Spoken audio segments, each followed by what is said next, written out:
talking about that wedding cake incident. Well, I actually attended that one.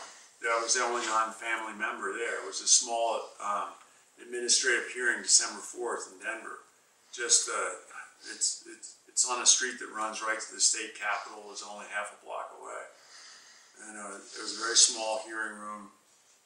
I talked with Jack Phillips, is the proprietor of Masterpiece Cakeshop, and I talked with Silverstein. I think he's the head of the ACLU in Colorado.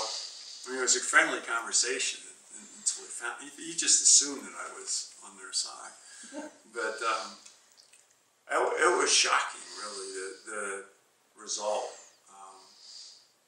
I see it. I mean, Jack Phillips had there's not a mean bone in his body or his family. I talked with them afterwards. It's like they're kind of perplexed about why all this is happening. And he told these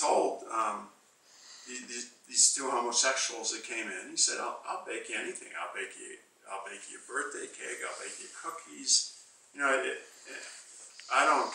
It's just that I cannot, in good consciousness, make a wedding cake, a ceremonial cake, to consecrate your union." He said, "I just can't do that." And so the attorney that argued the case before Judge Spencer was a woman named Nicolle Martin. She did an incredible job. She's working with ADF. I don't think Jack Phillips has to pay for any of this. But she characterized this more as a free speech issue, a compelled speech issue.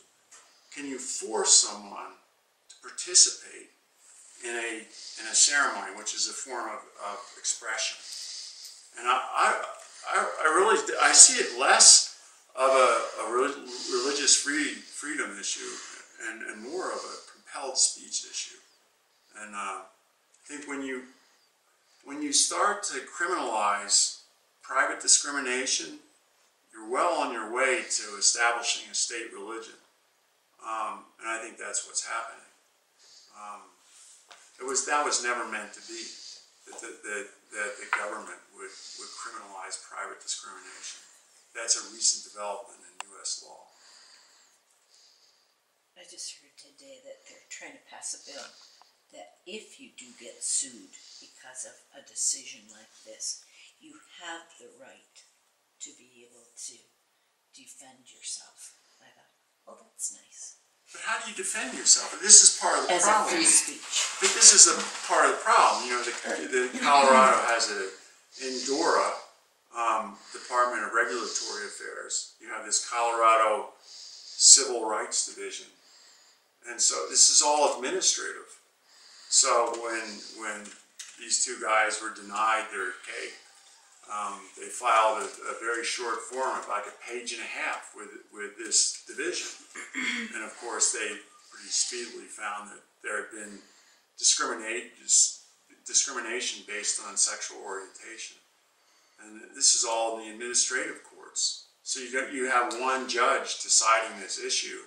I mean, what are you supposed to do? Take it to federal court, and the federal court, you know, it's a losing proposition. But is sexual orientation now a protected classification in the state? Well, in federal government, yeah. In the federal. This is you're opening a real can of worms here. It's the federal government was never supposed to have any kind of jurisdiction over these kind of issues. It's absolutely absurd that this woman in New Mexico, because she doesn't want to photograph same-sex ceremonies, is fined $7,000 and said, if you want to keep your business, you're going to have to photograph same-sex marriages. Or in the same way with Jack Phillips and baking wedding cakes. You know, that if you want to continue your business, you're going to have to bake wedding cakes for homosexuals. It's absurd on its face.